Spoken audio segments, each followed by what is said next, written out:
পর্যবেক্ষণ প্রতিবেদন। গত 15 বছরে আওয়ামী লীগ ক্ষমতায় থাকাকালীন 3টি প্রশ্নবিদ্ধ নির্বাচন ও পরবর্তী সময়ে 24-এর গণঅভ্যুত্থানের পর সাধারণ জনগণের মাঝে একটি সুষ্ঠু নির্বাচন ও স্বাভাবিক গণতন্ত্র প্রতিষ্ঠার স্বপ্ন প্রবল হয়ে ওঠে। তারই ধারাবাহিকতায় গত বছর 11 ডিসেম্বর ত্রয়োদশ জাতীয় সংসদ নির্বাচন ও গণভোটের তফসিল ঘোষণা করা হয় এবং 12 ফেব্রুয়ারি 2026-এ সারা দেশে ব্যাপক আগ্রহ ও উৎসব মুখর পরিবেশে নির্বাচন অনুষ্ঠিত হয়। মানবাধিকার ও দায়িত্বশীল নাগরিক সংগঠন হিসেবে হিউম্যান রাইটস সাপোর্ট সোসাইটি নির্বাচনের সামগ্রিক আয়োজন পর্যবেক্ষণের লক্ষ্যে সারা দেশে 64টি জেলায় 565 জন পর্যবেক্ষক নিয়োগ করেছিল, যারা 100টি নির্বাচনী আসনের 1733টি কেন্দ্রে নির্বাচনী কার্যক্রম পর্যবেক্ষণ করেছেন। এর মধ্যে 347 জন ভোট গ্রহণ শেষে গণনা কার্যক্রমে উপস্থিত থেকে সরাসরি গণনা কার্যক্রম প্রত্যক্ষ করেছেন। এটি উদ্বেগের বিষয় যে অন্তর্বর্তীকালীন সরকার এবং নির্বাচন কমিশন স্বচ্ছ ও সুষ্ঠু নির্বাচনের অঙ্গীকার করা সত্ত্বেও এবং গণপ্রতিনিধিত্ব আইন 2025 অনুযায়ী পর্যবেক্ষকগণ সুষ্ঠু গণনার স্বার্থে ভোট গণনার সময় উপস্থিত থাকার কথা থাকলেও নির্বাচনী কর্মকর্তা এবং কোনো ক্ষেত্রে প্রার্থীর লোকজনের বাধার কারণে অন্তত 48 জন পর্যবেক্ষক ভোট গণনার কক্ষে প্রবেশের অনুমতি পায়নি কিংবা প্রবেশে বাধা প্রদান করা হয়েছে। সারা দেশে ভোট গ্রহণ কার্যক্রম বিগত সময়ের তুলনায় সুষ্ঠু, সহিংসতামুক্ত ও উৎসব মুখর পরিবেশে অনুষ্ঠিত হয়েছে। তথাপি আমাদের পর্যবেক্ষণে অন্তত 21টি কেন্দ্রে ভোট গ্রহণ কার্যক্রম ও পর্যবেক্ষণে কিছু অনিয়ম ঘটনা ঘটেছে বলে প্রাথমিক তথ্য পাওয়া গিয়েছে। তার মধ্যে সিলেট 4 আসনের 39 নং কেন্দ্রে টাঙ্গাইল সরকারি প্রাথমিক বিদ্যালয় বিএনপি কর্তৃক কেন্দ্র দখল করে ভোট দেওয়ার অভিযোগ পাওয়া গিয়েছে।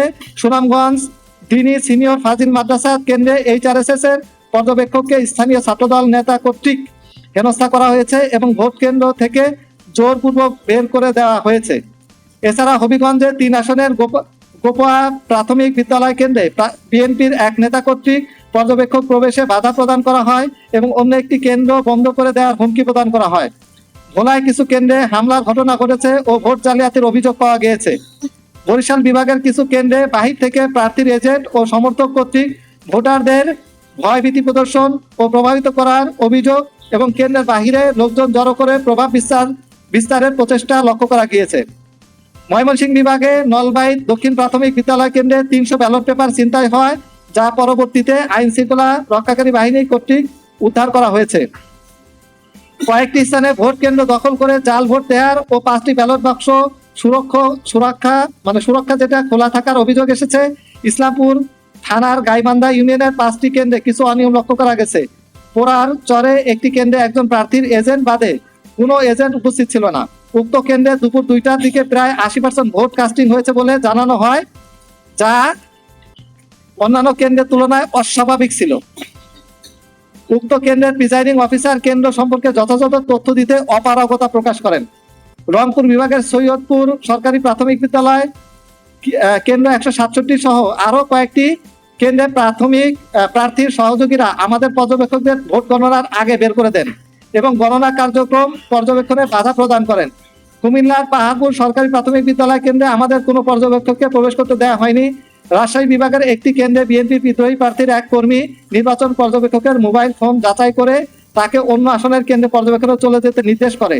অপর একটি কেন্দ্রে প্রিজাইডিং অফিসার ও নিরাপত্তার দায়িত্বে থাকা পুলিশ সদস্য পর্যবেক্ষককে মৌখিকভাবে হেনস্থা ও কেন্দ্রে প্রবেশে বাধা প্রদান করে। ঢাকা বিভাগের 8 আসনে সিদ্ধেশ্বরী বালক উচ্চ বিদ্যালয়ের কেন্দ্রে পর্যবেক্ষককে ভোট গণনার সময় উপস্থিত থাকতে দেওয়া হয়নি। গাজীপুর 4 আসনে স্থানীয় ছাত্রদল সভাপতি কাপাসিয়া সরকারি পাইলট উচ্চ বিদ্যালয় কেন্দ্রে পর্যবেক্ষক প্রবেশে বাধা প্রদান করে এবং বহিরাগত অভিযোগ তুলে হেনস্থা করে।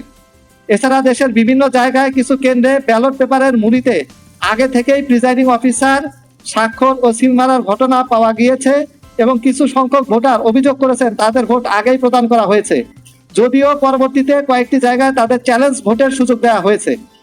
গণপ্রতিনিধিত্ব আদেশ অনুযায়ী বাধ্যবাধকতা সত্ত্বেও ভোটের ফলাফল কিছু কেন্দ্রের দৃশ্যমান স্থানে টানায়নি বা প্রদর্শিত পাওয়া যায়নি। উপরিউক্ত ঘটনাসমূহ ব্যতীত আয়োজিত ত্রয়োদশ জাতীয় সংসদ নির্বাচন নির্বাচনে বড় ধরনের ব্যত্যয় সহিংসতা আমাদের দৃষ্টিগোচর হয়নি। সুতরাং এইচআরএস সংসদ নির্বাচন যে কোনো সময়ের নির্বাচনের থেকে নিরপেক্ষ, শান্তিপূর্ণ ও সুষ্ঠু হয়েছে। আমরা দেশের নাগরিক ও দায়িত্বশীল ভোটারদেরকে নির্বাচনে স্বতঃস্ফূর্ত অংশগ্রহণের জন্য ধন্যবাদ জানাচ্ছি। সুষ্ঠু ও শান্তিপূর্ণ নির্বাচন আয়োজনের জন্য অন্তর্বর্তীকালীন সরকার, নির্বাচন কমিশন, নির্বাচনের সাথে সংশ্লিষ্ট সকল ব্যক্তিবর্গ ও আইন শৃঙ্খলা রক্ষাকারী বাহিনীকে সাধুবাদ জানাচ্ছি।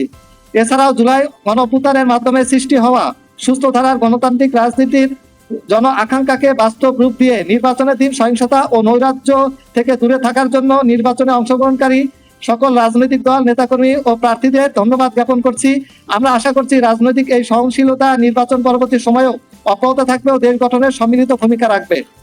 নির্বাচন আয়োজনে যে সকল বিচ্যুতি উপরে উল্লেখ করা হয়েছে সেগুলো নিরসনে এইচআরএসএস সরকার, নির্বাচন কমিশন ও আইন শৃঙ্খলা রক্ষাকারী বাহিনী